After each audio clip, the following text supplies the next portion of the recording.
Hello বন্ধুরা, আসসালামু আলাইকুম। আশা করি সবাই ভালো আছেন। আজকের ভিডিওতে আমরা আলোচনা করব সন্তান উদ্ধার করতে ছুটে এল মেঘলা, গরিব ঘরে রাজপুত্র ৪৩। আজকের এই কল্পিত এক্সপ্লেন পর্বে দেখা যাবে একজন মায়ের সন্তানের প্রতি সীমাহীন ভালোবাসা, টানটান উত্তেজনা এবং একের পর এক চমক। বহুদিন ধরে নিজের সন্তানকে খুঁজতে থাকা মেঘলা অবশেষে একটি গুরুত্বপূর্ণ খবর পেয়ে আর এক মুহূর্ত দেরি না করে তাকে উদ্ধার করতে ছুটে যায়।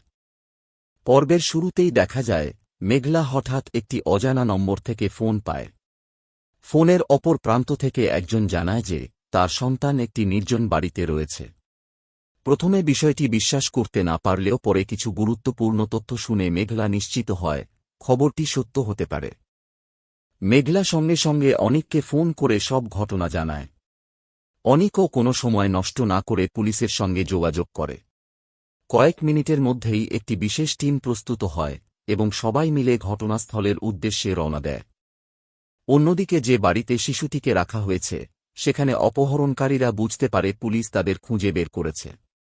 তারা দ্রুত শিশুটিকে অন্যত্র সরিয়ে নেওয়ার পরিকল্পনা করতে থাকে, কিন্তু সময় তখন তাদের হাতে খুবই কম। ঘটনাস্থলে পৌঁছেই পুলিশ চারদিক ঘিরে ফেলে। তদন্ত কর্মকর্তা উচ্চস্বরে বলেন, কেউ পালানোর চেষ্টা করবেন না, পুরো এলাকা পুলিশের নিয়ন্ত্রণে রয়েছে। এই সময় মেঘলা আর অপেক্ষা করতে পারে না। সে দৌড়ে বাড়ির ভেতরে ঢুকে পড়ে। অনিকও তার পেছন পেছন ছুটে যায়। একটি ছোট ঘরের দরজা খুলতেই মেঘলার চোখে পড়ে তার আদরের সন্তান। মুহূর্তের মধ্যেই শিশুটিকে বুকে জড়িয়ে ধরে কান্নায় ভেঙে পড়ে। বাবা, আমি এসে গেছি, আর তোমাকে কেউ আমার কাছ থেকে দূরে নিতে পারবে না, কান্নাজডিত কণ্ঠে বলে মেঘলা। অনিক এগিয়ে এসে সন্তানের কপালে চুমু খেয়ে আবেগে বলে, আলহামদুলিল্লাহ, আজ আমাদের সবচেয়ে বড় স্বপ্ন পূরণ হল। শিশুটিও বাবা মায়ের কোলে ফিরে শান্ত হয়ে যায়। সেই দৃশ্য দেখে উপস্থিত পুলিশ সদস্যরাও আবেগাপ্লুত হয়ে পড়েন। এদিকে বাড়ির ভেতর থেকে একজন সন্দেহভাজন পালানোর চেষ্টা করলে পুলিশ তাকে আটক করে। জিজ্ঞাসাবাদে সে জানায় পুরো ঘটনার পেছনে আরও কয়েকজন প্রভাবশালী ব্যক্তি জড়িত রয়েছে। এই তথ্য পাওয়ার সঙ্গে সঙ্গেই তদন্ত কর্মকর্তা নতুন অভিযানের নির্দেশ দেন। মেঘলা সন্তানের দিকে তাকিয়ে বলে, আজকের পর আর কেউ আমাদের পরিবারকে ভাঙতে পারবে না। আমরা অনেক কষ্ট সহ্য করেছি, কিন্তু শেষ পর্যন্ত সত্যেরই জয় হয়েছে। অনিক তার হাত ধরে উত্তর দেয়, আমরা একসঙ্গে থাকলে কোনো ষড়যন্ত্রই আমাদের হারাতে পারবে না। এরপর পুলিশি নিরাপত্তায় অনিক, মেঘলা এবং তাদের সন্তান বাড়ির উদ্দেশ্যে রওনা দেয়। বাড়িতে পৌঁছাতেই আনন্দের বন্যা বয়ে যায়। পরিবারের সবাই শিশুটিকে ফিরে পেয়ে কান্নায় ভেঙে পড়েন। দাদা দাদি, নানা নানি এবং আত্মীয় স্বজন তাকে ঘিরে আনন্দে মেতে ওঠেন। বাড়িতে একটি ছোট দোয়া মাহফিলের আয়োজন করা হয়। সবাই আল্লাহর কাছে শুকরিয়া আদায় করেন। বহুদিন পর আবার হাসি খুশিতে ভরে ওঠে পুরো পরিবার।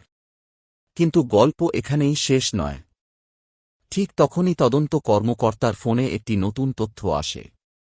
জানা যায় পুরো অপহরণ চক্রের মূল পরিকল্পনাকারী এখনও ধরা পড়েনি। তিনি নতুন অভিযান শুরু করার নির্দেশ দেন। পর্বের শেষ দৃশ্যে দেখা যায় দূরে একটি কালো গাড়িতে বসে এক রহস্যময় ব্যক্তি ফোনে বলছে, শিশুটি উদ্ধার হয়েছে, কিন্তু খেলা এখনও শেষ হয়নি। এবার আরও বড় পরিকল্পনা নিয়ে ফিরব। অন্যদিকে অনিক ও মেঘলা তাদের সন্তানকে বুকে নিয়ে নতুন জীবনের স্বপ্ন দেখতে শুরু করে। এই রহস্যময় ও আবেগঘন সমাপ্তির মধ্য দিয়েই শেষ হয় গরিব ঘরে রাজপুত্র ৪৩-এর আজকের কল্পিত এক্সপ্লেইন পর্ব।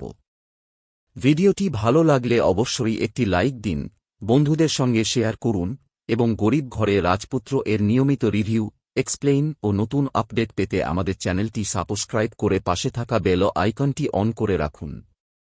ধন্যবাদ। সবাই ভালো থাকবেন।